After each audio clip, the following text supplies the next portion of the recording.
My name is Madeline Carter, but most people just call me Maddie. I'm 31, a senior software engineer living in Seattle, and for as long as I can remember. I've been the designated fixer of my family. Not metaphorically the actual fixer. The one who sends money when the power's about to get cut off, who just happens to cover groceries, Wi-Fi, or gas without being asked. Because someone always forgets to ask before it's too late. I was barely 23, fresh out of college, when I landed my first real job and made the first voluntary payment, $200 for a medical bill my mom forgot to submit to insurance. That's how it started, just a small gesture of support. Then came a school trip for my cousin. Groceries during a tight month. Travis's overdue car loan. A decade later. That generosity had calcified into expectation. Not just from them, but from me, too. I grew up in a small town north of Spokane, Washington, in a family that loved the idea of family, but not so much the work of it. My older brother, Travis, 2 years my senior, was the golden child.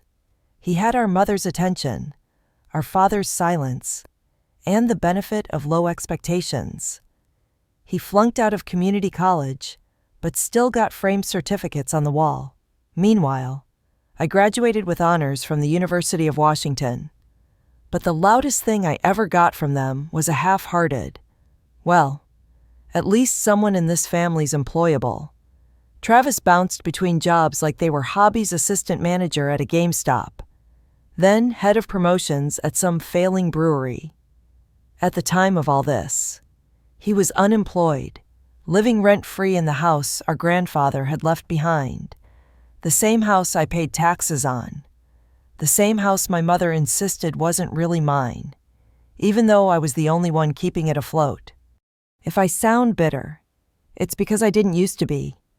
I spent most of my 20s believing that being useful meant being loved, that being the one who shows up with bags of groceries or foots the bill for Netflix meant I belonged.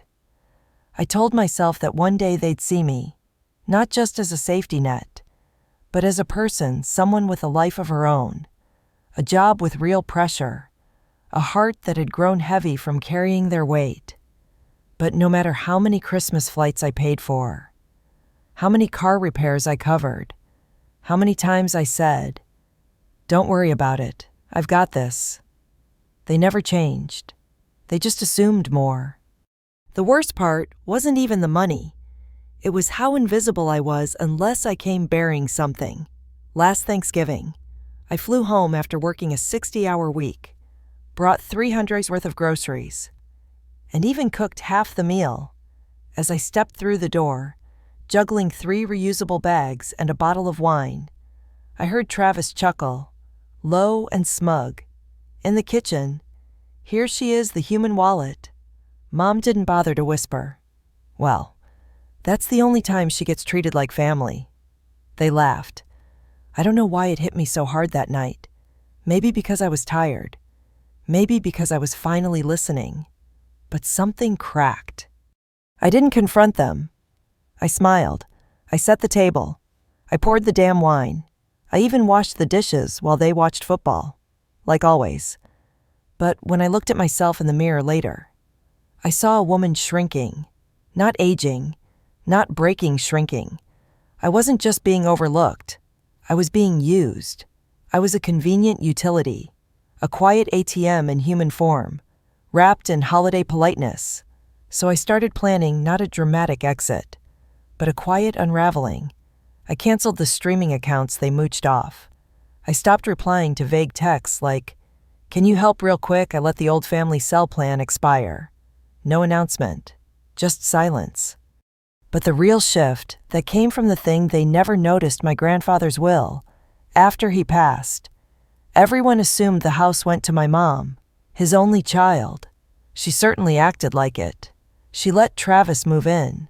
She made decisions about the place without consulting anyone. What they didn't know was that weeks after the funeral, I met with Grandpa's lawyer, who handed me a sealed envelope. Inside was a letter and a notarized final will.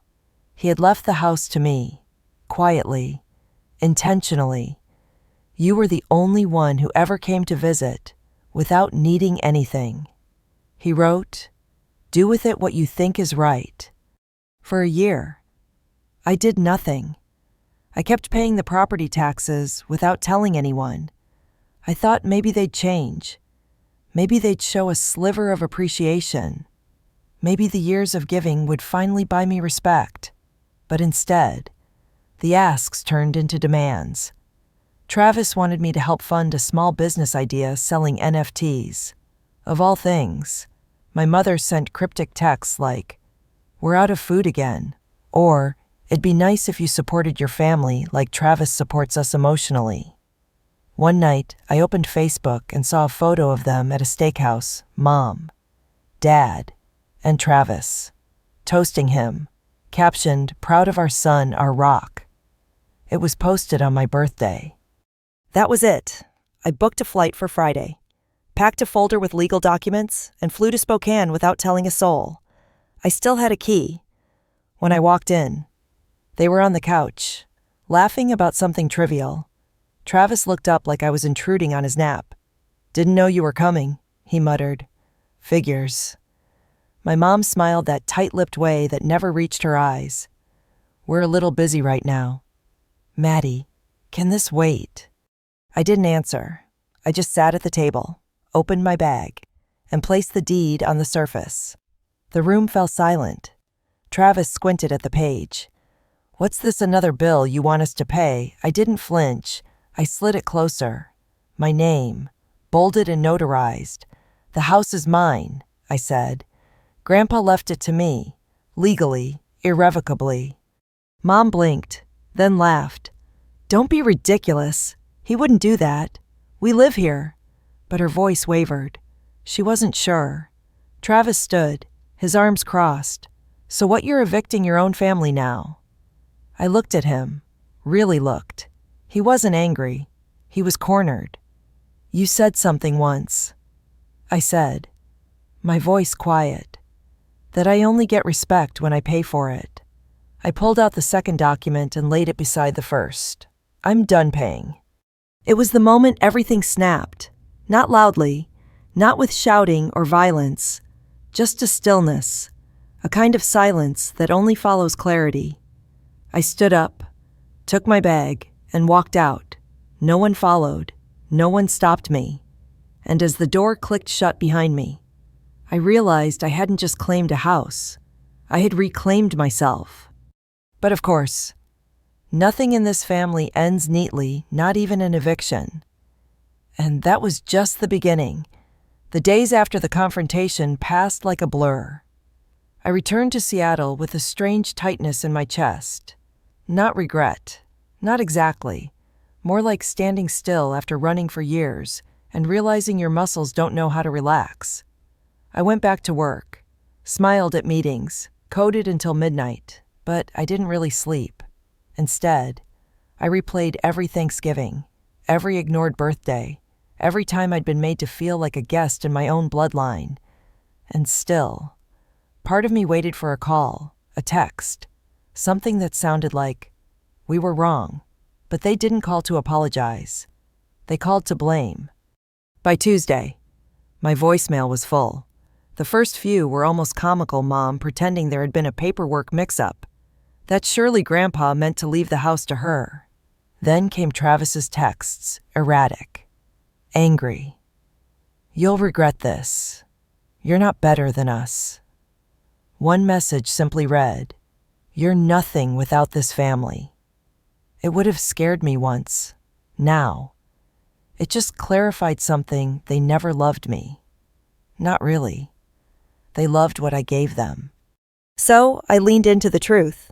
I hired a lawyer, made the deed transfer public, and sent a certified notice 30 days to vacate. No more extensions, no more guilt. I knew they'd twist it, paint me as the ungrateful daughter, the cold-hearted one. But I didn't care, because after years of shouldering their survival, I'd chosen my own. 3 weeks later, I flew back unannounced, not to gloat, just to see. From my rental car, parked half a block away, I saw them through the window boxes. clutter, suitcases. Travis dragging furniture in frustration. Mom pacing with her phone in hand, probably updating Facebook with another cryptic post about betrayal. I didn't go in. I didn't need to. Watching them scramble was never the point. I wasn't seeking revenge. I was making space. But that clarity didn't make the silence easier. Because beneath all the chaos, I was still human. Still the little girl who used to wait for someone to say, "We're proud of you, Maddie." And they never did, not once. Even in the end, when my father finally texted, it wasn't a goodbye. It was a blame note. "We're gone. Hope you're happy." 5 words. That was all my childhood boiled down to. I tried to sleep that night, but couldn't. Instead, I opened Grandpa's letter again, the one he wrote before he passed. The ink had faded slightly, but the words still cut clear. "You were the only one who came just to sit. You didn't rush. You listened."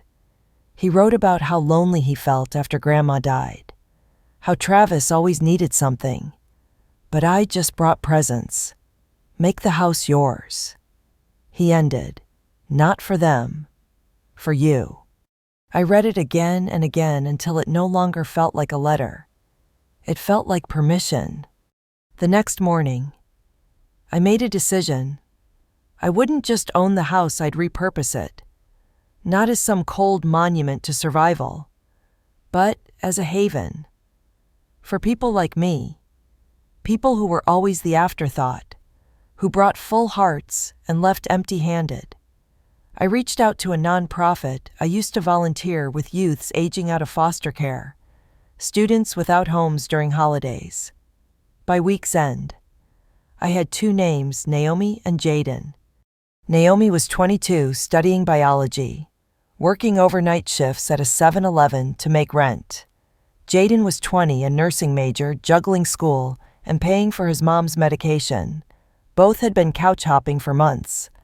I offered them each a room, rent-free. Just one rule: treat the home with respect. Take care of yourselves. Build something new here. They moved in that month, and for the first time in years, that house felt warm. They cooked meals together, laughed in the kitchen, played music that drifted down the hallway. I'd visit on Sundays, bring groceries, sit on the porch like Grandpa used to, and just listen. I wasn't a provider anymore. I wasn't a wallet. I was a witness to healing. And for a little while, it was enough.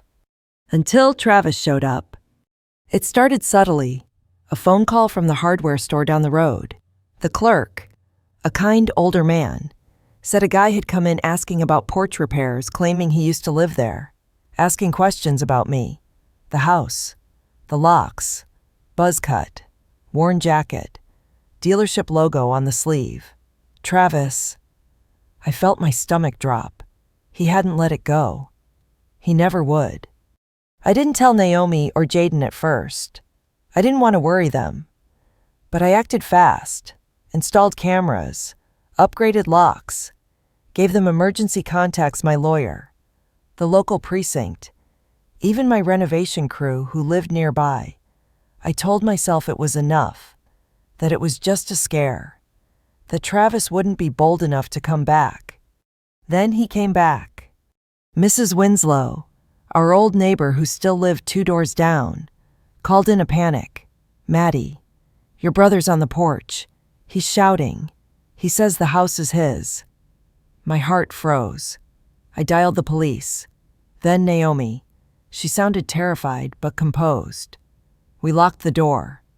"He's banging on it but hasn't gotten in." 15 minutes later, the cops arrived. Travis didn't fight. He just sat on the porch steps like it was still his kingdom. They issued him a trespass warning and told him not to return. He left without a word. But I knew this wasn't over. Because the truly entitled don't believe in boundaries. They believe they're owed. That if they push long enough, you'll fold. And then came the final insult, a voicemail from Mom. Her voice cracked like glass. "You've changed. You used to care about family. Now you're erasing us. Travis is broken. Your father's ashamed. I can't sleep at night. I hope you're proud." I didn't even finish listening. I just hit delete. Because she was right, I had changed. I had finally stopped caring about being the good daughter, about saving people who refused to save themselves. Still, part of me knew this wound needed more than silence. It needed closure. So I sat down and wrote them a letter. No venom, no anger, just the truth.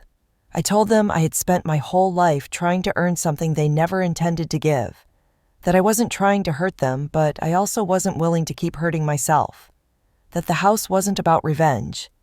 It was about reclaiming peace. I mailed it to the address they'd moved into a relative's apartment in a cheaper part of town. I didn't wait for a reply. I didn't need one, because I finally understood what Grandpa meant. Love isn't about obligation. It's about choice, and I had finally chosen myself. But what happened next, I never saw coming. And that's when the story truly began to unfold into something far greater than I ever imagined. The weeks that followed felt like breathing for the first time in years. With Travis legally barred from the property, and my parents too prideful to come crawling back, the silence was a strange kind of peace. Not a total absence of noise, but an absence of tension. No more cryptic texts, no more emotional landmines, just stillness. I poured myself into the renovation project, not just structurally, but emotionally. I wanted every room to be repurposed, cleansed. The kitchen where my mother used to sigh pointedly whenever I cooked something for myself was now bright and open, filled with plants and humming with the rhythm of shared meals. The hallway that once echoed with slammed doors now echoed with laughter. Jaden even painted a mural along the wall, a phoenix rising from fractured bricks. It wasn't subtle, but then again, neither was healing. And then came Marla. I met her at a fundraising dinner for community shelters. She was sharp, direct, in her mid-40s, and had that calm but intense presence of someone who'd seen too much and survived it all.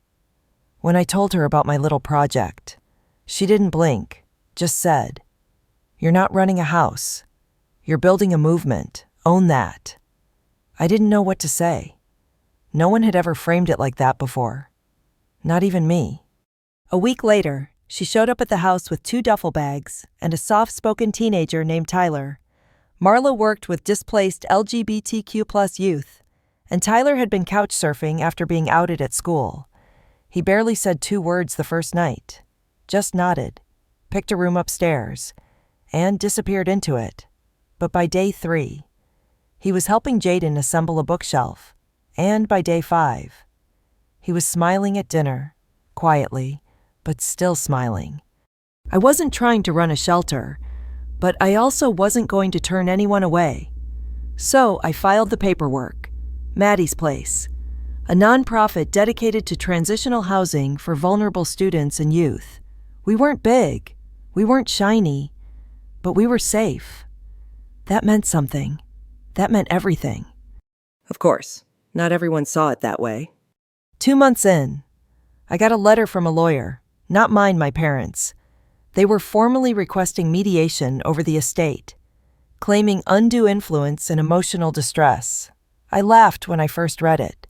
Then I cried, because even after everything after the eviction, the silence, the warning from the police, they still believed they had a claim to what they never built, never preserved, never loved.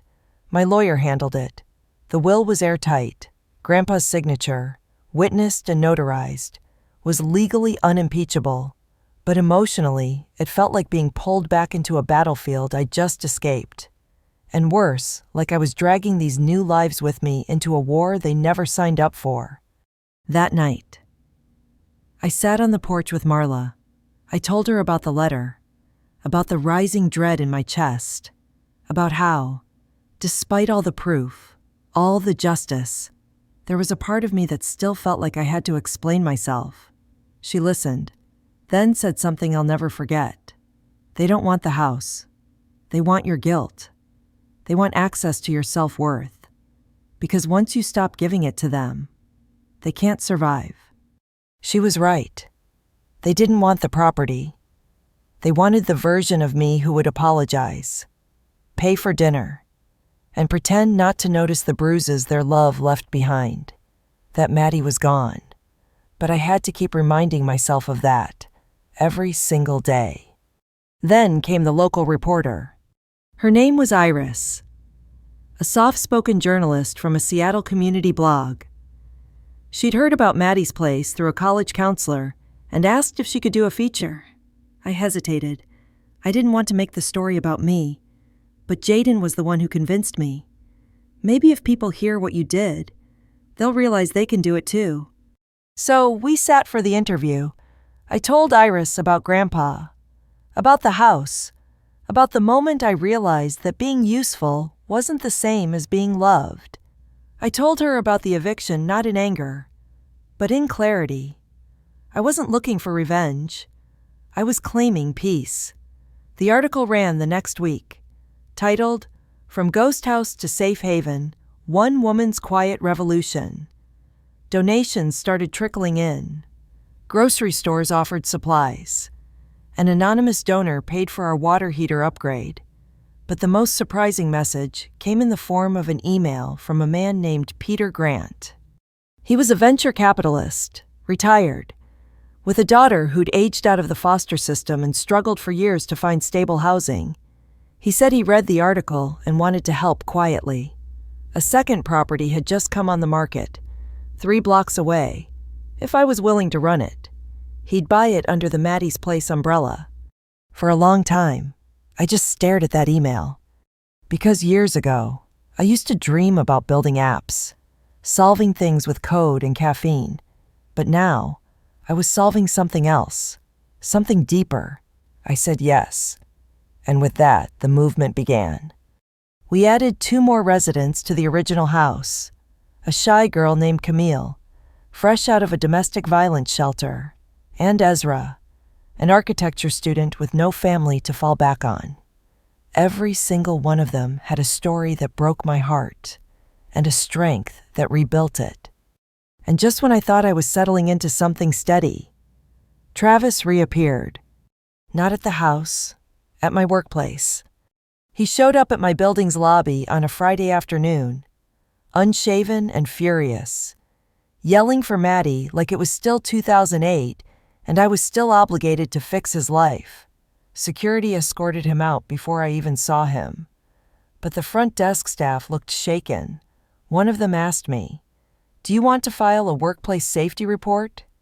I nodded, but inside, I felt something I hadn't felt in a while: rage. Travis wasn't going to stop. He didn't know how to stop, because when your entire personality is built around entitlement, boundaries feel like betrayal.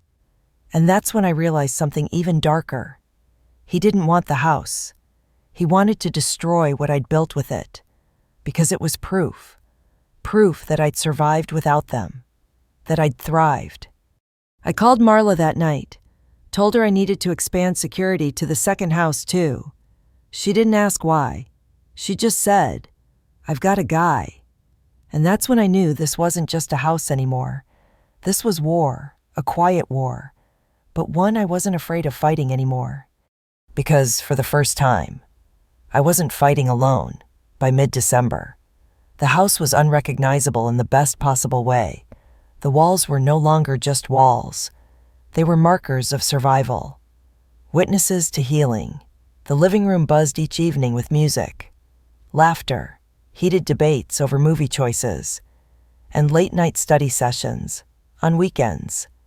I brought fresh bread from the farmer's market and found the kitchen humming with activity, Jaden baking, Camille teaching Tyler how to fold dumplings, Marla sketching grant proposals at the counter with tea. It was chaotic and warm, and breathtakingly alive. And then everything cracked. It started with the break-in, not at the original house, but at the second property. Just 3 weeks after Ezra and Camille moved in. Someone had forced open the back door during the night. Nothing was stolen, at least.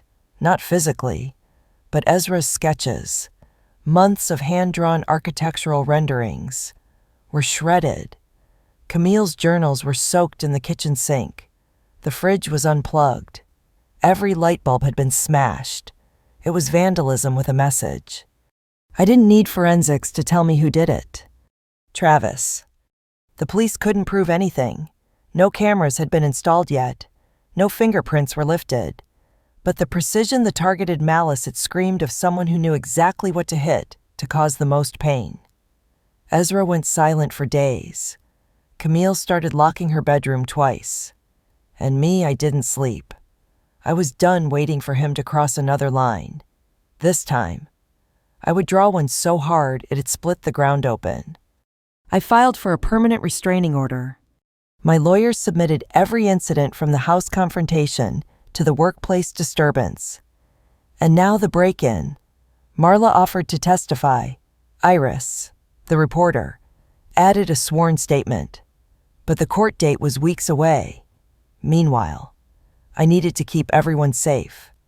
That meant stepping back from renovation plans, canceling press interviews, and hiring 24/7 private security at both houses. It drained our savings. We nearly missed payroll. But the fear in Camille's eyes was worse than any bank notification. In that chaos, something unexpected happened. My father called. Not a voicemail, a real call. I didn't pick up, but the second he left a message, I played it. His voice was tired, strained, like it was crawling out of a bottle. Maddie, it's been a while. I don't know if you'll ever listen to this. Maybe you shouldn't. Maybe I don't deserve it. But I heard what happened. About the house. And about Travis. I didn't know it got this bad. Or maybe I didn't want to know. Your mom, she won't stop defending him. Says he's just lost. But I think we all are. I miss you, that's all. For a second, I couldn't breathe. I didn't know what hit harder, the apology he never quite gave, or the sudden realization that he'd always known and just stayed silent. Maybe it was cowardice. Maybe it was survival. Either way, it was too little. Too late. But that message lingered in me, like a splinter just under the skin, because no matter how much I rebuilt, there was still a piece of me trying to understand how I got broken in the first place. The next blow came on New Year's Eve. We were celebrating quietly at the original house sparkling cider. Music in the background, a board game halfway abandoned on the floor. It felt peaceful, finally. But just before midnight, I got a notification on my phone, motion detected. Back house. I opened the security app. The camera was shaking like someone was trying to rip it down. The screen went dark. I froze. Everyone stay inside. I told them. I called the police, then security. I didn't wait for permission. I got in my car and drove. Fast. Too fast. My hands were shaking on the wheel. All I could think was not again. Not this place. Not these kids. By the time I arrived, the cruiser lights were already painting the night in red and blue. Officers stood outside with flashlights. And a figure handcuffed sat on the porch steps, head low, blood on his knuckles. Travis. He'd tried to break in again, this time with a crowbar. When confronted by security, he swung, missed, fell, was subdued. I stood on the sidewalk watching as they loaded him into the back of a cruiser. He didn't look at me, not once. But as the door shut, I felt this strange mixture of sadness and clarity. He wasn't just angry. He was unraveling. And still, a part of me whispered, "You can't save him." That was the final thread, the one I had clung to out of guilt, out of obligation. It snapped clean. The next day, I met with the district attorney. They were pressing charges: trespassing, attempted assault, destruction of property, I signed the affidavit, not out of vengeance, but because I finally understood that accountability was not cruelty, it was love for yourself. For weeks after, the house was quiet again, tense. Camille wouldn't go near the windows at night. Ezra installed motion lights along the side fences. I set up grief counseling through a trauma-informed nonprofit, because that's what it was, grief. We weren't mourning a person, but the illusion that someone like Travis could still be part of our story. It was around that time Marla gave me a gift. A framed quote. "We are not obligated to set ourselves on fire to keep others warm." I hung it in the hallway, right where the light from the porch caught it each morning, right where every resident would see it as they left for class, or work, or therapy. It became our house's motto, our quiet rebellion. But the biggest shift came when Tyler, the quietest among us, came to my room one evening holding a folded envelope. "I wrote something," he said, voice barely above a whisper. "For the fundraiser. You said stories help, right?" I nodded. He handed me the envelope, then walked away.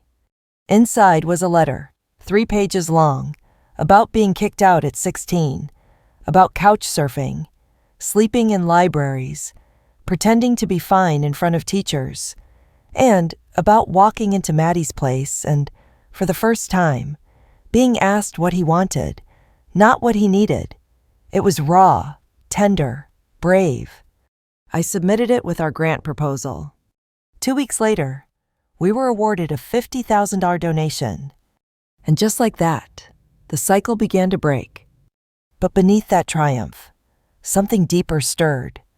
I had faced Travis, faced my parents, faced courtrooms and vandals and haunting memories, but I hadn't faced myself. Not completely. There was still something unresolved, something waiting behind a locked door inside me, knocking, and I knew I'd have to answer it. Soon, spring came slow that year, the kind of hesitant bloom that made you wonder if winter was ever truly done. At Maddie's place, the front porch became our unofficial meeting room. Camille would bring her nursing textbooks outside, propped open with a coffee mug. Tyler now volunteered at a community garden and came home with dirt on his shoes and stories in his voice. Jaden made Sunday waffles a ritual, playing his dad's old vinyls in the background. I'd sit with them sometimes, pretending to work, but mostly listening because listening had become my quiet rebellion, my way of honoring everything I hadn't been given. And then one afternoon, I did something I hadn't done in almost a decade. I went to visit my grandfather's grave. I brought a single white lily, and that letter he once wrote me, the one that changed everything. It had creases now, edges soft from rereading.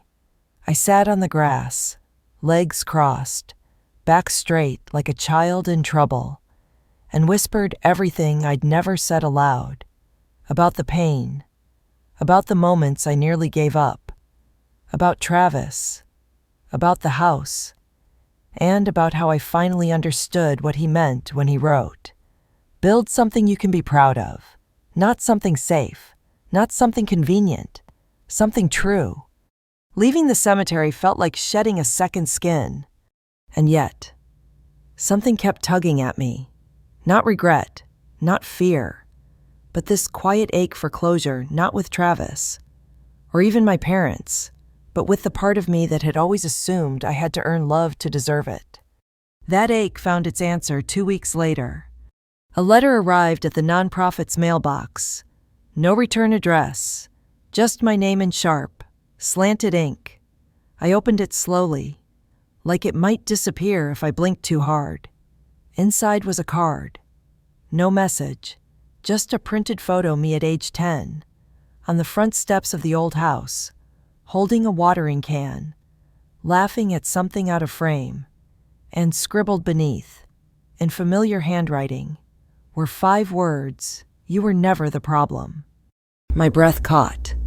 I knew it was from my dad. Not because of the photo, but because of the ink, the same navy fountain pen he'd used to sign school permission slips. It didn't excuse him, didn't undo the years of silence or complicity, but it cracked open something I hadn't expected, the possibility that even quiet remorse could echo. I didn't reply. I didn't need to. The nonprofit grew faster than I imagined. We opened our third house in May, a converted duplex near the edge of the city. This one was different: bright yellow siding, a ramp for accessibility, solar panels. The residents decorated the inside themselves: murals, tapestries, even a wall dedicated to quotes that had saved them. My favorite: sometimes the family you build is stronger than the one you're born into. At the ribbon cutting, a local news station asked if I'd speak. I hesitated.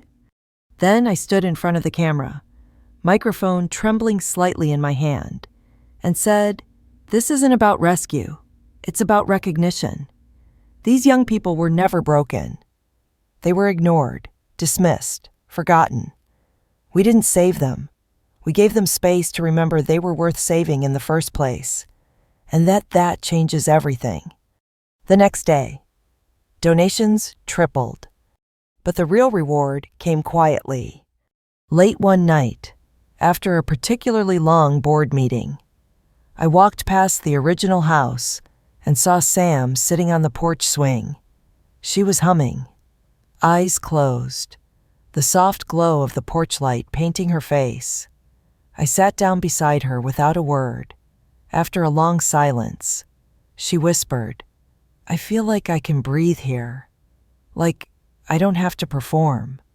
That moment stayed with me, because for years, that's all I did: perform. Smile when I wanted to scream. Pay when I wanted to say no. Stay quiet when I should have walked out. And now, finally, I had created a space where no one had to do that again. Not on my watch. By the time summer came, I found myself in unfamiliar territory: peace. Not the loud, victorious kind with marching bands and fanfare, but the soft kind, the type that settles into your bones when you stop explaining yourself, when you trust your choices, when you let go without needing applause. But even peace, I learned, carries its own questions. Who am I without a war to fight? For months, my identity had been so tied to survival, to resistance, to proving something. And now that the storm had passed, I found myself standing in a clearing, blinking in the light. It scared me more than conflict ever had. So I went back to therapy, started journaling again, sat in that discomfort like it was a classroom, not a punishment. And what I discovered shocked me. I wasn't angry anymore. I didn't wake up rehearsing comebacks or flinching at old memories. I didn't reread texts, hoping for apologies. I didn't see Travis in every silhouette, or hear my mother's judgments in every silence. I had space for joy, for hope, for messiness that didn't stem from trauma. That was the real victory. And then, like clockwork, the past returned one last time. It was a Sunday afternoon. The doorbell rang at the original house. Ezra answered. A woman stood on the porch, holding a cardboard box and a plastic folder. Mid-50s, nervous smile, my mother. I came to the door. We didn't speak for a full minute. "Finally," she said. "Your father passed away last week. Heart failure. I thought you should know." I nodded. No tears, just a quiet, bracing stillness. She handed me the box. "He left this for you." I didn't invite her in. She didn't ask to be. Later that night, I opened the box. Inside, a pocket watch, 3 childhood drawings I'd long forgotten, and a sealed envelope. In it, a handwritten note. "Maddie, I was never brave. You were. I hope someday you'll see me not as the man who failed you, but as the one who recognized your fire and simply didn't know how to stand near it. This house was never home. But what you've built, that's sacred. I'm sorry I didn't say this while I had time. I'm saying it now." Proudly. "Dad?" I didn't cry. but something in me exhaled. And then I went to the porch, held the watch to my chest, and whispered, "Goodbye." Story 2. My name is Emma Walker. I'm 27 years old, a junior legal assistant living in Seattle. And if I'd known what my sister had planned, I would have burned the wedding invitations the moment they hit my inbox. But back then, I still believed family meant something even if it had never really meant much for me. You see, in our family, Vanessa was always the shining star, the golden daughter, the one who got applause for average achievements and sympathy for every minor inconvenience. Me, I was the one who didn't try hard enough, even when I worked myself to the bone. Our parents, Laura and Mark Walker, had set up $25,000 trust funds for each of us and our 2 older brothers. It was their way of helping us once we turned 19 and entered college. The rules were simple. Use the money for whatever we needed: tuition, a car, rent, but only once we were legal adults. No strings, no favoritism. Or so I thought. When Vanessa got engaged to Jack, an up-and-coming tech consultant with model looks and a wildly curated social media presence, everything shifted. She morphed into the kind of bride people warn you about in viral Reddit threads. Demanding, performative, obsessed with control. She called herself curated chaos. But the only chaos was the financial burden she dumped on everyone around her. And thanks to our mother's enabling, I was trapped in it. Vanessa insisted I be a bridesmaid. Even though I'd voiced zero interest, she said Mom wanted it, that it would mean a lot. I didn't have the energy to argue. My life was already stressful enough balancing court filings and secondhand anxiety from my supervising attorney's triple espresso addiction. Still, I didn't expect to be handed a spreadsheet detailing the costs of participation, like it was a multi-tiered subscription to madness.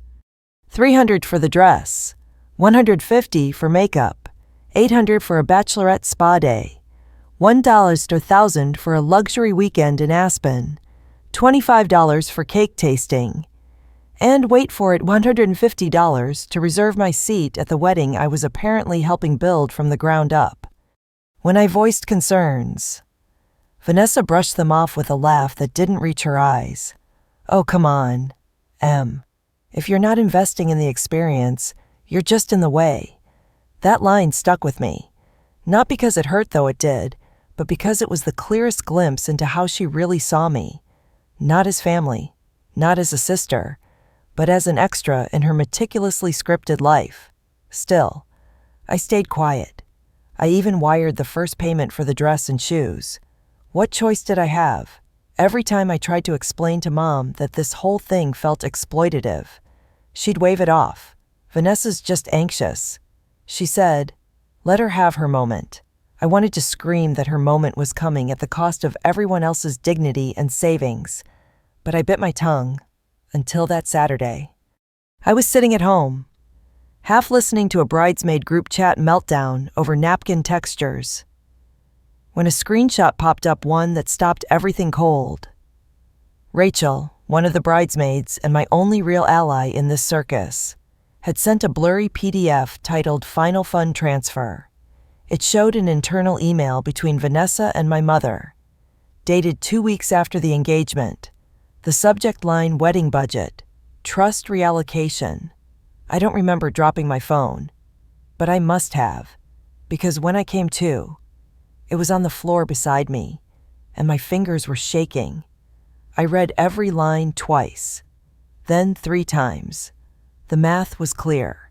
Vanessa had talked our mother into reallocating $100,000 for her wedding, $25,000 from her own trust, $25,000 from mine, and the untouched accounts of our 2 military brothers, Nathan and Connor, who were both stationed out of state and unlikely to check in on their balances anytime soon.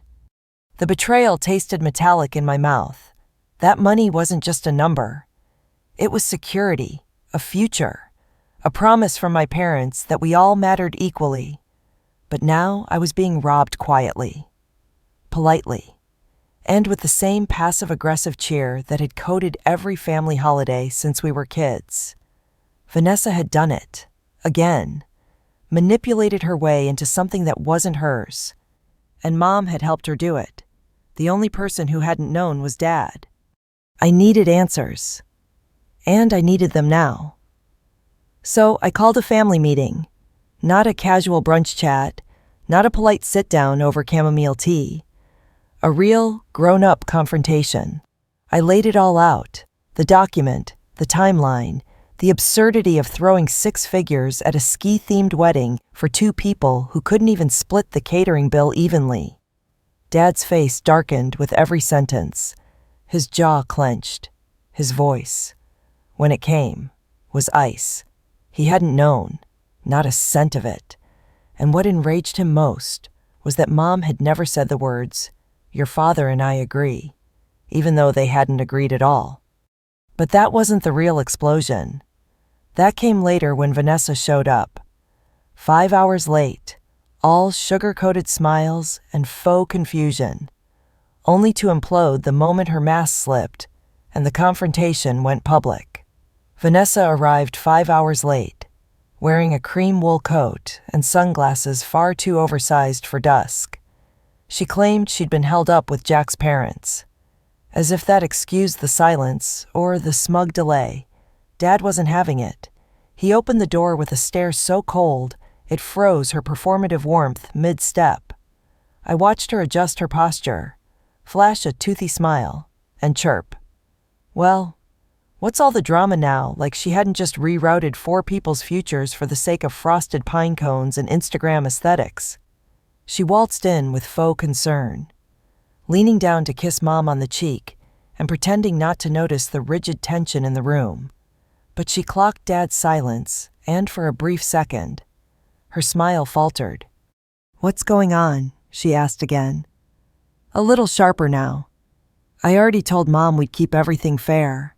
It's not like I'm not contributing." That sentence alone was her first mistake, because Dad had been waiting coiled, silent, simmering for the moment she outed herself. "You contributed," he repeated. "With what the trust funds your mother and I spent 20 years building, the money that belonged equally to all 4 of you." Vanessa blinked, her mouth tightening. "I only took what wasn't being used," she said quickly. "Nathan and Connor don't even need theirs. They're military. They have full scholarships. And Emma..." She paused, looking at me with practiced pity. "You weren't even touching yours." That was when the temperature shifted. Dad's voice dropped into that tone, the one we'd only heard a handful of times in our lives, the one that meant nothing could be spun into sugar anymore. "You took it," he said slowly. "You took what wasn't yours. Without permission. You manipulated your mother, and you expected me to just clap from the sidelines." He turned to Mom, whose face had gone pale. "You lied to me, and you lied to our kids." Mom tried to speak, but Vanessa jumped in, cutting across the silence like a blade. "Oh, come on. Don't turn this into some ethical meltdown. Dad, I'm getting married. This is supposed to be a celebration. You always do this. You sabotage everything when it's not about you." That's when the real unraveling began. Dad stood up. "You're not the victim here, Vanessa. You never were. You want to play martyr, fine. But you're not dragging the rest of this family down with you. You're not entitled to their money. And you sure as hell aren't entitled to their silence." Vanessa's eyes narrowed. "You want to talk about entitlement? I've spent my life being the forgotten child Emma gets praised for breathing, and I have to scream just to be seen." Her voice cracked then, and for a second, I almost felt something close to pity. Almost. Until she added, "If you think I'm backing down, you're wrong. I'll go no contact. You won't see me again. No grandkids, no future, nothing." And there it was. The emotional blackmail. The kind of manipulation Vanessa had perfected since we were kids. I could see Mom start to crumble. The same look of guilt and resignation flashing across her face that had followed Vanessa's tantrums since high school. But this time, Something was different. This time, Dad didn't cave, then leave. He said, "If threats are your currency, spend them somewhere else." Vanessa stared at him like he'd just spoken another language. Then she turned to me. Venom rising. "You did this. You poisoned everything. You couldn't stand that this was finally my moment. So you sabotaged it." Her voice dropped to a whisper that only I could hear. "You've always wanted me to fail." I didn't respond. I didn't need to. The silence was my answer. She stormed out, slamming the front door so hard the hallway picture frames rattled. A full 5 minutes passed before anyone moved. Mom sat down slowly, eyes glazed, while Dad picked up the phone and, without ceremony, dialed Jack's parents. He explained calmly, factually, that their daughter-in-law-to-be had taken $100,000 meant for 4 children and tried to pass it off as her own funding for a wedding they were also being asked to bankroll. There was a long pause, then a quiet, "Thank you for telling us," followed by a click. Word spread fast after that. Jack's parents told Jack. Jack confronted Vanessa, and within 2 days, her wedding plans were unraveling like a poorly tied ribbon. Venues started pulling out when deposits bounced. Sponsors and collaboration partners began ghosting her once whispers of financial mishandling emerged in her little influencer circle. But the most crushing blow wasn't financial, it was reputational.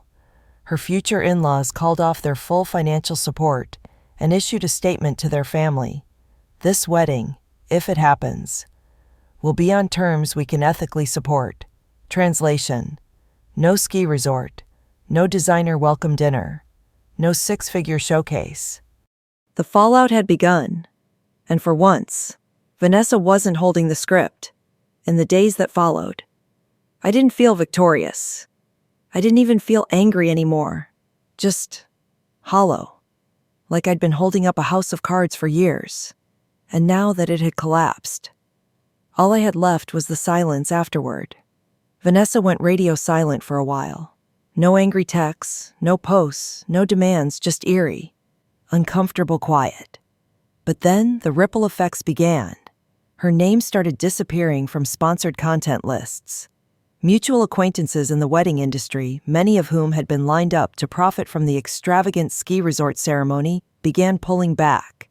One of her biggest influencer deals, a luxury bridal line that had offered her a small percentage for promotion, terminated their contract, citing brand misalignment. Behind every professional fallout, I could see the shadow of our confrontation. Not because I'd said anything publicly, but because Vanessa had never prepared for anyone to say no. Jack's parents had taken matters into their own hands.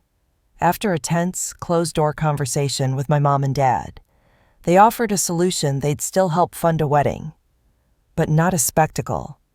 Vanessa would receive $15,000 total, no more, and only because a non-refundable $10,000 wedding dress had already been purchased. Her reaction, when she heard this decision, was what truly ended any illusion I had that our relationship could recover.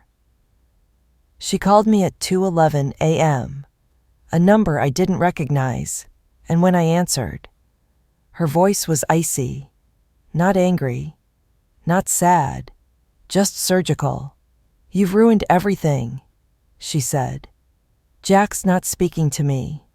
His mother won't look me in the eye.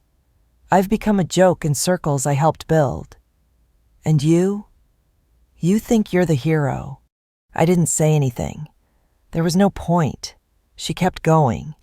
"You'll regret this, one day, when you realize you destroyed your own sister over money. I hope it eats you alive." Then she hung up. I stared at the phone for a long time, feeling the weight of her words like a stone in my chest. Not because I believed them, but because I recognized the desperation behind them. Vanessa wasn't angry I'd exposed her. She was angry she'd finally been told no. And it stuck. For someone who'd manipulated her way through every corner of our family for decades, it was a new and unwelcome reality. But she wasn't done yet, not by a long shot. The next week, I found out from Rachel, the bridesmaid who'd quietly distanced herself from Vanessa, that Vanessa had started circulating a version of the story where I'd stolen from the trust. Not her.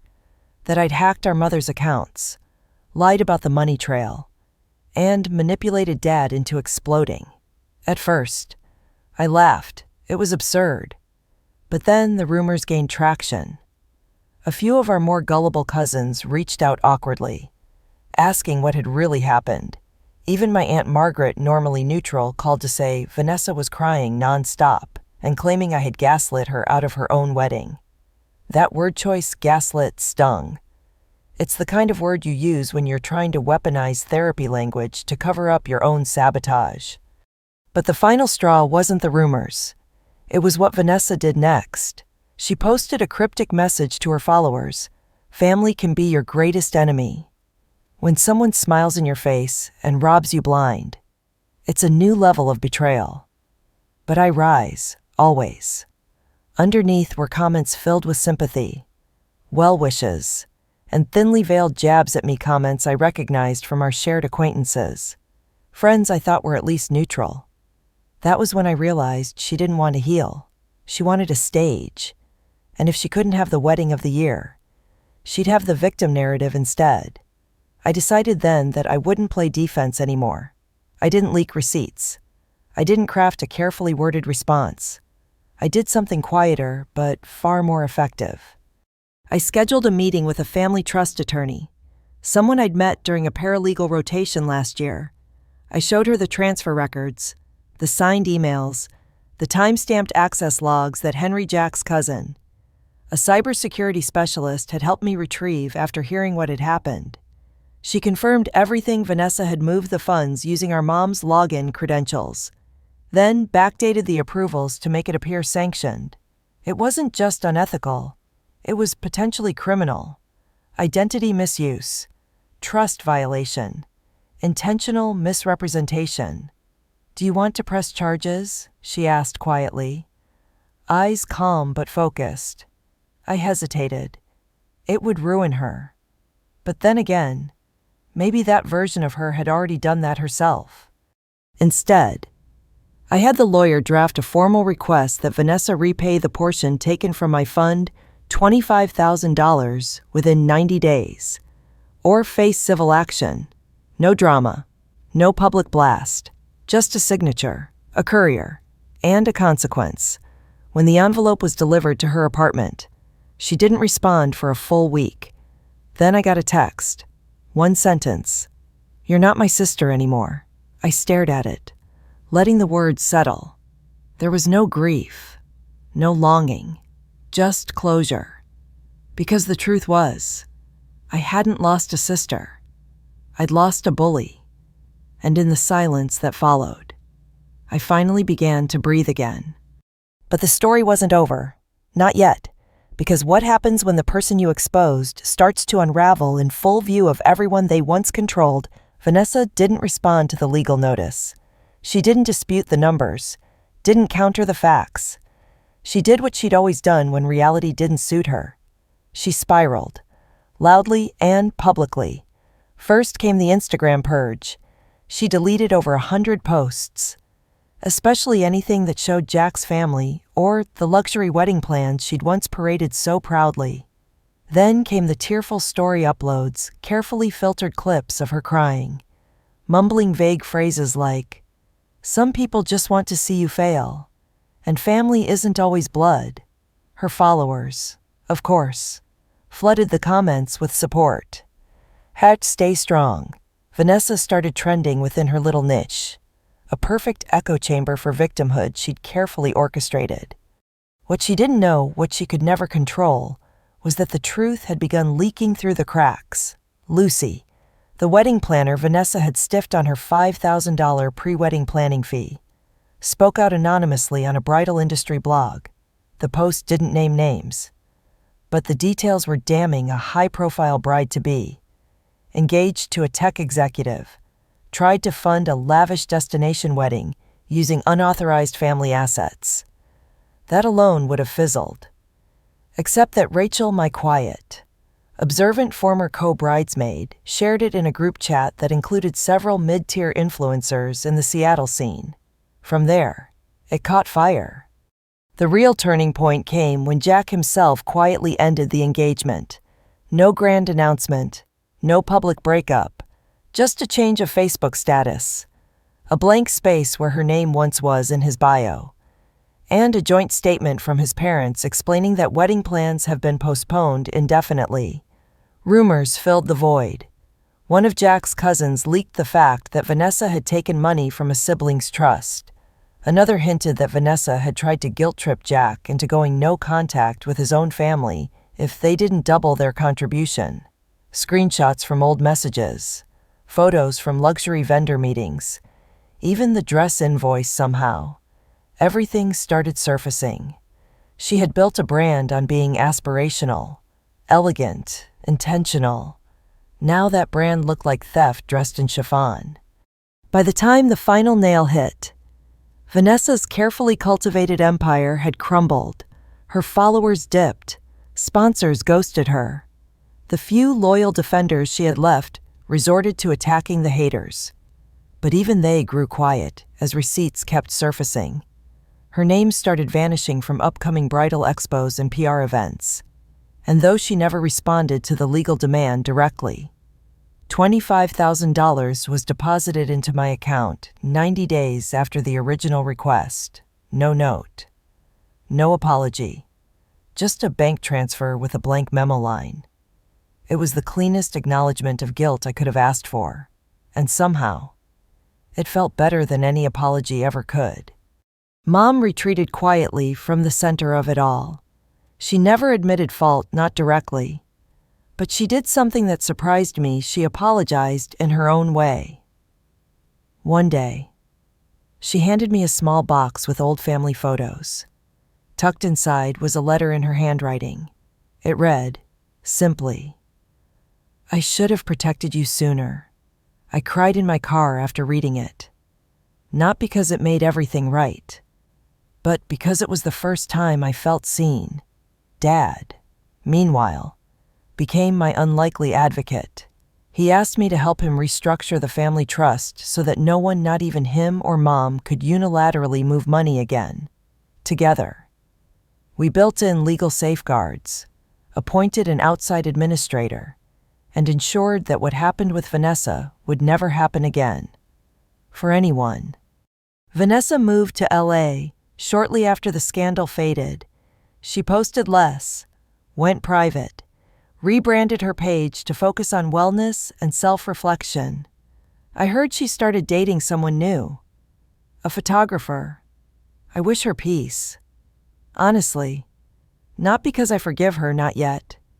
Maybe never, but because holding on to anger that tightly burns your own hands.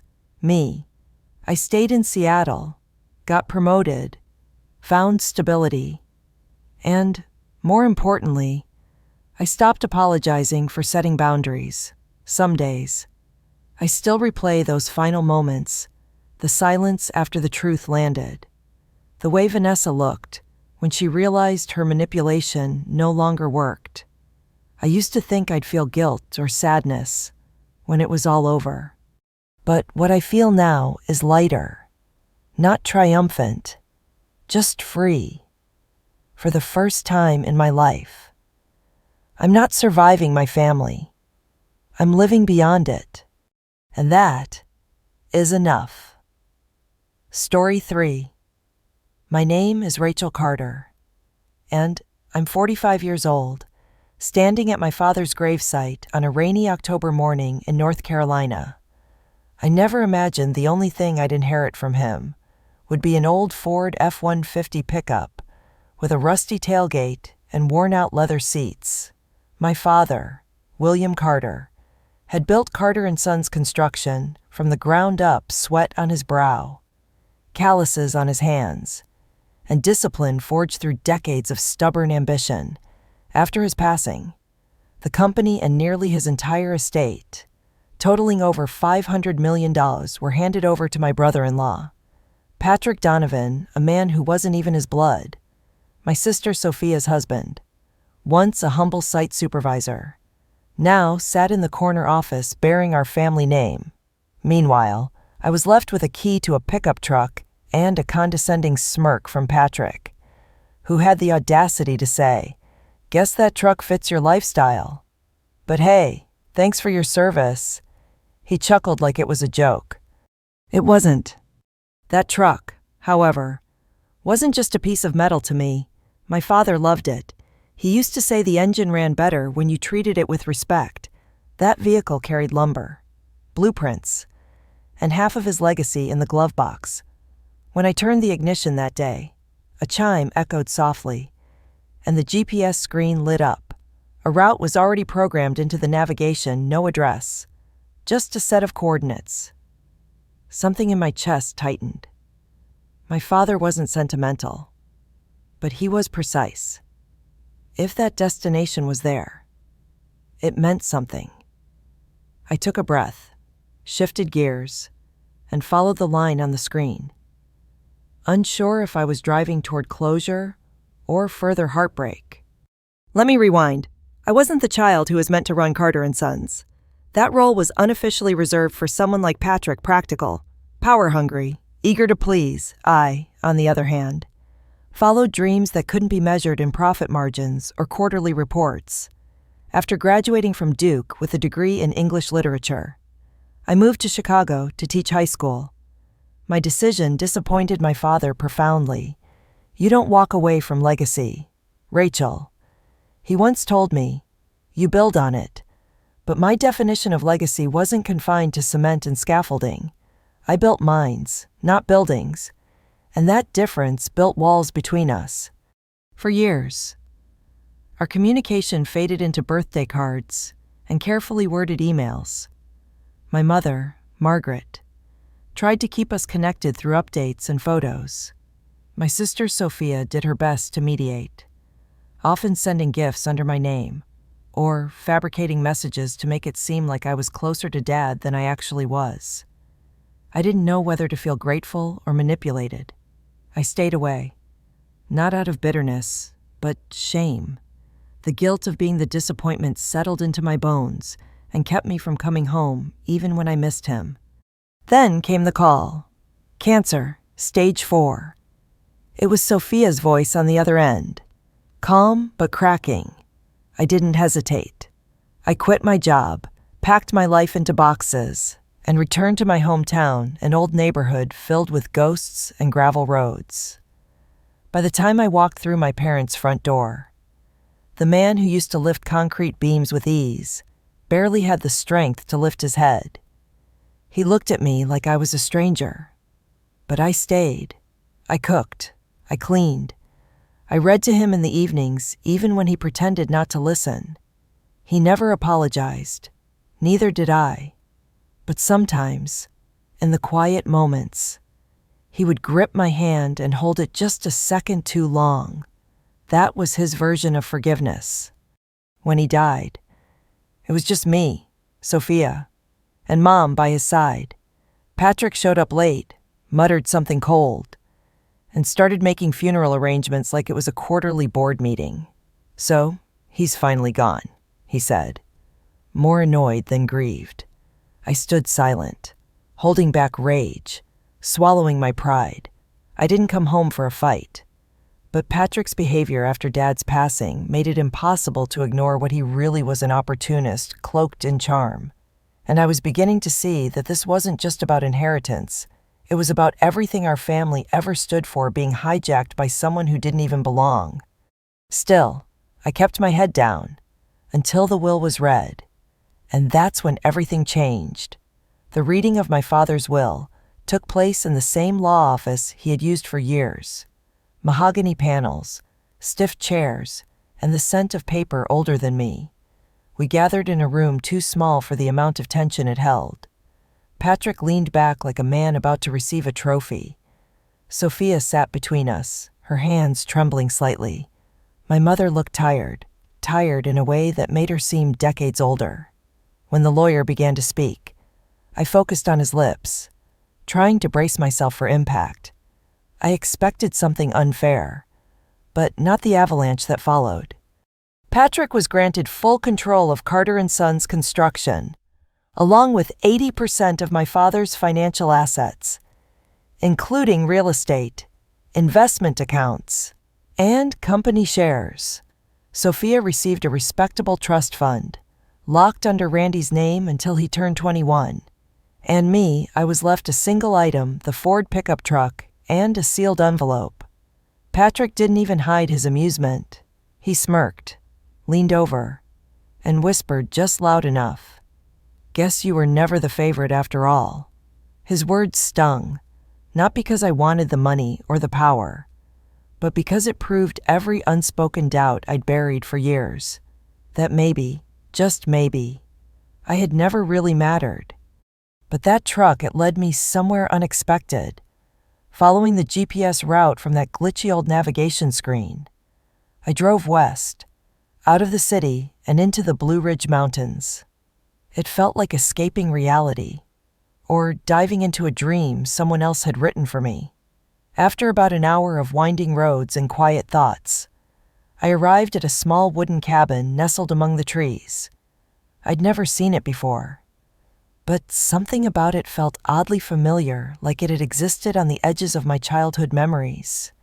The front door creaked when I knocked, and to my astonishment, my mother opened it with a calm smile and said, "I've been waiting for you. Rachel, come in." Inside, the space was warm and sparse wooden floors, an old fireplace, 2 armchairs that had clearly seen decades of quiet conversations. She made tea like we were having an ordinary visit, then handed me the sealed envelope from the will. "Your father wanted you to read this here," she said gently. The envelope was thick, handwritten with my name in his unmistakable script. My hands shook as I opened it. The first line caught my breath. "Rachel, I know I was never the father you needed me to be, but I saw you. I always did." His letter was long pages of reflection, regrets, and quiet love he never knew how to say aloud. He admitted he had been too hard on me for choosing a different path, that his pride had made him cold, not indifferent. He confessed his growing distrust of Patrick over the years, noting how charm had slowly turned to control. He had seen Patrick subtly isolate Sophia, manipulate board decisions, and even move company funds for personal business trips that never added up.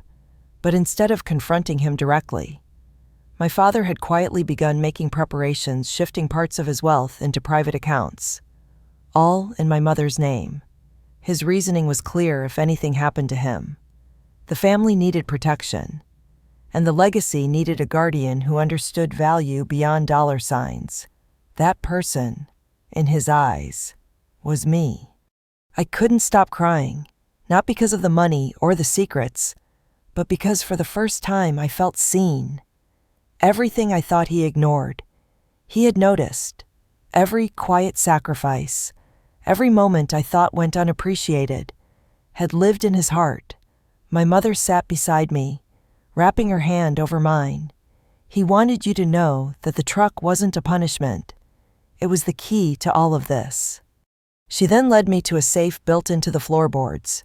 Inside were banking documents, investment records, and account numbers holding more than $5 million in liquid assets. "We kept it secret to protect it from Patrick," she said. "Now it's yours and Sophia's. We'll transfer everything gradually so it won't trigger any legal alarms." I stared at the documents, unable to comprehend the weight of what they represented. It wasn't about money. It was about trust. And now, I had a choice to make, not just for myself, but for everyone my father left behind. Because while Patrick believed he had won the game, he never realized the board was about to flip entirely. The days that followed blurred together like storm clouds sweeping over a calm field. Outwardly, I continued to play the part of the quietly grieving daughter, the one who got the short end of the will and chose to accept it with grace. Patrick, puffed up with arrogance, strutted through the halls of Carter & Sons like a self-declared king. He'd taken over the president's office with unnecessary renovations, swapped out the old mahogany desk with a sleek glass one, and even had the audacity to take down our father's portrait from the conference room wall. When I asked him why, he sneered. Time for a fresh start. The past doesn't build the future. But I wasn't interested in his speeches. I was building something else entirely. Leverage. What Patrick didn't know was that I had already met with two of my father's most loyal board members, David Whitmore, our longtime CFO, and Evelyn Grant, head of legal affairs. They were quiet during the transition, but behind closed doors, they were furious. "Your father trusted you more than you know," Evelyn said. "He suspected Patrick would pull something like this. That's why he told me to keep records quietly." David, a man of numbers and loyalty, handed me a flash drive. "Everything you'll need to expose him is in here. Funds moved from the company to shell accounts. Expense reports manipulated. Personal golf trips labeled as client strategy retreats. He's sloppy. Arrogant people often are." At night, I reviewed the files in silence. Each transaction felt like a betrayal not just of our family, but of everything the company had stood for. Patrick had turned it into a personal empire, draining its soul while smiling for the press. But I wasn't ready to strike just yet. Timing was everything. I wanted him to feel safe. I wanted him to let his guard down. At home, my mother and Sophia kept the illusion alive. Sophia still smiled at Patrick in front of company staff, still played the role of the supportive wife, the more comfortable he is. She told me once in the kitchen, the less he'll see the storm coming. Randy, her son, was too young to understand the politics unfolding around him. But he clung to me like a second mother. "Are you sad, Aunt Rachel?" he asked one night while I tucked him in. "Sometimes," I replied softly, but not for long. In public, Patrick's mask remained perfectly intact, but behind the scenes, cracks were forming. Employee satisfaction plummeted under his leadership. He slashed benefits, micromanaged talented supervisors, and pushed out older staff who had once stood shoulder to shoulder with our father. The company's reputation began to suffer, contracts fell through, investors grew restless, and yet, Patrick dismissed every concern. "They're just resistant to change," he'd scoff. "Visionaries always face pushback." He thought he was untouchable, that the silence around him was admiration instead of calculation. But silence has many shapes. Mine was strategic, and while he was busy posing for trade magazines and rebranding the company, I was assembling my army quietly, patiently, precisely. When I finally confronted him, it wasn't in rage, it was in control. I walked into the boardroom one morning, before the quarterly strategy meeting, and calmly took a seat. Patrick arrived moments later, confused and irritated. "What do you think you're doing?" he barked. "Security will escort you out if I ask." I leaned back, folded my hands, and said, "You're not the president anymore." His laugh echoed off the glass walls. "Is this some kind of joke?" But no one else in the room laughed. Not Evelyn, not David, not the other 5 directors who had quietly signed off on the emergency shareholder meeting I'd triggered just days earlier. I slid a file across the table. "These are the documents showing how you misused company assets. These are the minutes from the vote that removed you from your position. You've lost your title. Patrick, it's over." The silence was deafening. Patrick looked around the room for backup, but found only stone faces. "You can't do this to me. I built this company." "No," I cut in. "You exploited it. My father built it. And you betrayed every brick he laid." His mouth opened, but no words came out, just panic. And in that moment, I saw what he truly was: not a threat, but a man unraveling under the weight of his own ego. But my plan wasn't done. Not yet. because taking him down was only half the story. The real reckoning was still to come. Patrick's fall from grace wasn't a dramatic explosion. It was a slow, humiliating collapse, like a glass tower crumbling inward. After the board voted unanimously for his removal, we served him with formal notice, backed by documented evidence of misappropriated company funds, forged lease agreements, and personal purchases disguised as corporate expenditures. His face went pale as he sifted through the paperwork. "None of this will hold up," he muttered, but his voice cracked, betraying his doubt. "I'll fight this. You'll regret it." "Go ahead," I said calmly. "Try the courts. Try the press. We've done this by the book. Patrick, and for the record, this isn't revenge. It's repair." He slammed the file shut and stormed out of the boardroom. But I knew that was just the beginning of his unraveling. That same afternoon, Evelyn filed a report with the SEC, and David initiated a forensic audit. Within 48 hours, Patrick's access to all company systems was revoked. His corporate cards were frozen. Security escorted him from the building like a disgraced politician hiding behind dark sunglasses and false dignity. I didn't watch him leave. I was too busy meeting with department heads, ensuring staff morale remained intact, and calming shareholders rattled by the sudden shift in leadership. I had no desire to become the president myself. My goal wasn't control, it was preservation.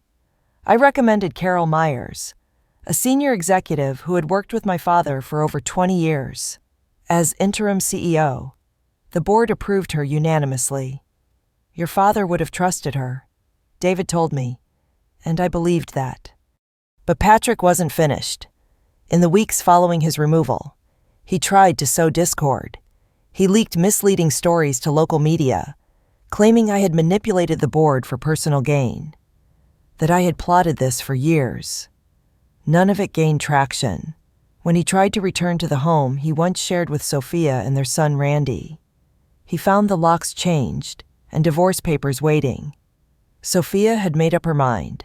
"I loved the man I thought he was," she told me. "But that man never existed. I stayed quiet for too long. But I'm done watching him destroy everything good in our lives." Patrick begged her to reconsider. He cried. He screamed. He even tried to use Randy as leverage. But Sophia stood firm. "You used our father's illness as a stepping stone. You ignored your own son while chasing money. You thought power would make you untouchable. You were wrong." He left that night with a single suitcase and no place to go. Then came the final blow, financial ruin. As it turned out, Patrick had sunk much of his personal savings into a risky investment scheme run by a man posing as a hedge fund manager from Miami. The man disappeared, taking millions with him. Patrick was left bankrupt, drowning in debt, and now without legal representation. No firm wanted to defend a man facing not only civil litigation, but potential criminal charges. And so, the man who once raised champagne glasses in penthouse boardrooms was now sleeping on a friend's couch, jobless, reputation shattered. Meanwhile, my mother, Sophia, Randy, and I began to rebuild quietly, steadily. We moved into a modest house near Asheville, surrounded by green hills and the kind of silence that doesn't sting, but soothes. I went back to teaching part-time at a local community college, something grounding and deeply fulfilling. Mom took up gardening again. Sophia enrolled in evening classes for business management. And Randy, still too young to understand all that had unfolded, seemed happier than ever. "When I grow up," he told me once, "I'm going to build things like Grandpa, but not buildings, something different, something that helps people." It was a simple statement, but it echoed something profound. Legacy isn't what we leave in a bank account. It's what we leave in hearts, in habits, in quiet resilience. My father, for all his flaws, had planted those seeds in all of us. He just didn't always know how to say it out loud. But there was still one last piece of unfinished business, one that had been buried deeper than bank statements or company bylaws. Something personal, something only I could confront.